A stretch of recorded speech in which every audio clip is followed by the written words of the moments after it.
Oh my goodness, the sun has just come out. Isn't that lovely? We've had rain here all day. So I have stamped my image, and this is the lovely little girl from the Garden Girl stamp set in the annual catalogue.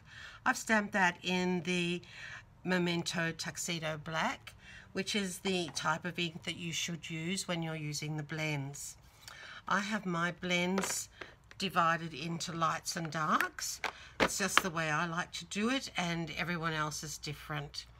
So basically the technique that I like to use, and I'll only show you the dress because this is meant to be a very quick one, and I'm going to be using the dark pool party and the light pool party and the light Bermuda Bay. So I'll get the colours out.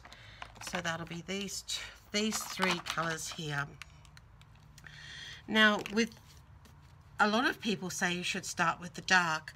I'm the opposite. I like to start with the light and lay down some colour just inside the lines. So don't get too close to your lines for starters, and then gradually build up. So that was the light pool party. Now I'm going to the darker pool party and under the shadows there, and eventually back to the lighter Bermuda Bay.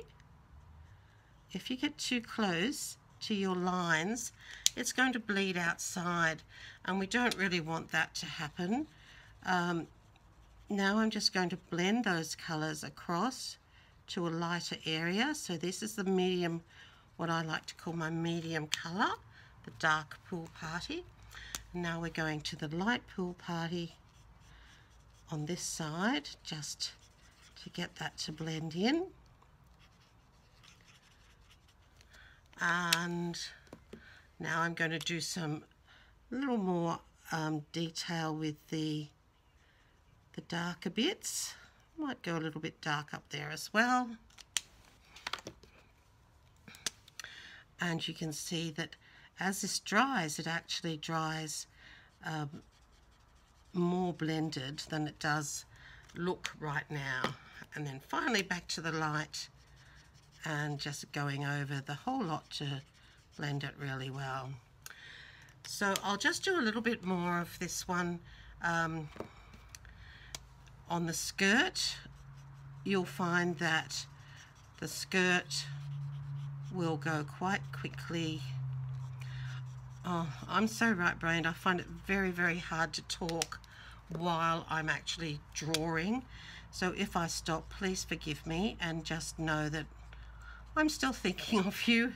I'm just concentrating, and that will all come out with, in the end, you'll see that I'm actually do get something finished.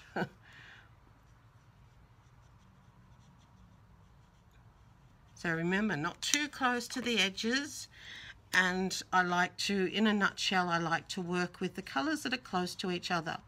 I do find the pool party and the Bermuda Bay light in particular blend very nicely. And you'll find that as they dry, they blend a little more as well, which is quite nice. It's something that you actually need to experiment with quite a bit. I'm hoping you can see this colour in the bright sunlight. It has been raining here and the sun is just coming out, and it's quite beautiful sitting here in the window, but it may be making it quite hard for you to see what I'm doing. You'll also notice that as I build up layers that the colours get darker. So if you actually wanted to get more darkness in your areas, you can just go back with a couple of different layers if you feel like it. The other thing that I like to do is to ensure that I'm following the plane of whatever I'm doing. So for example, if I was doing a circle, I would be doing strokes that go around. If I'm doing, as I'm doing the little pocket and things here, I'm going to just make some shadows, and but I'll be going up and down. Oops, that's the wrong end. You notice we've got the two ends. We've got the brush end and the drawing end. So that's basically how I like to do it. Now I do have a completed picture here, and you can see there she is. The hair, I'll list all the colours in the blog post, so you'll see how to do all the colours. And it's amazing how very white the white background looks.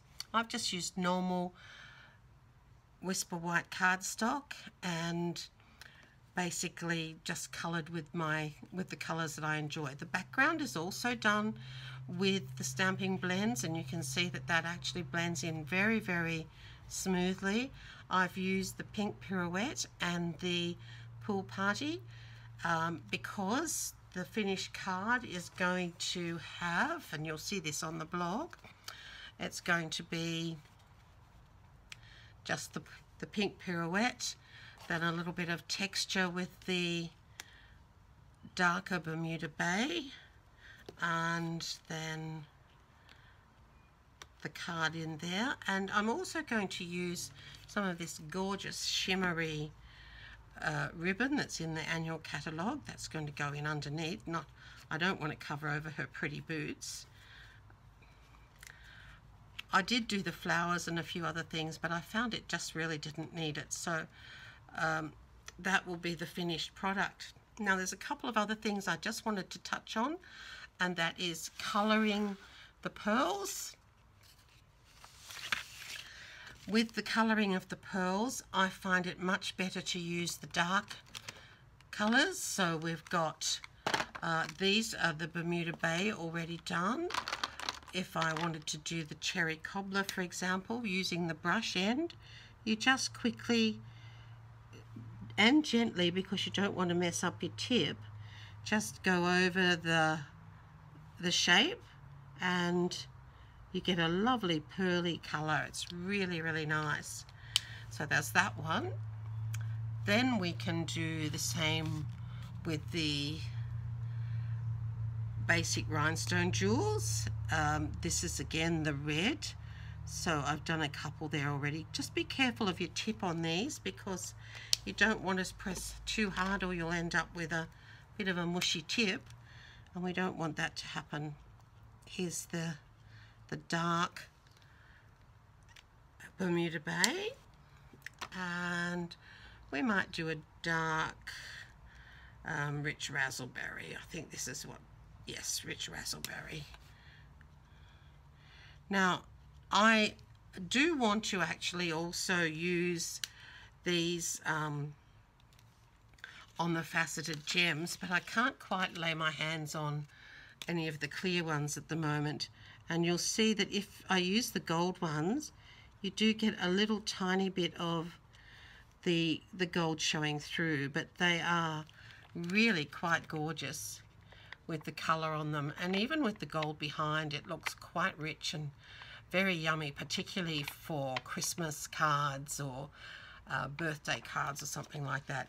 So the rich raspberry on the gold tends to give you pinky tones, but you can come up with some really, really fun things. So that's about it in a nutshell. You can also colour ribbon,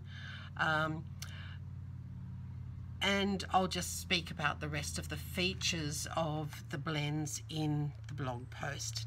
Hope you've enjoyed it, and I hope my technique has helped you a little. Until next time, bye.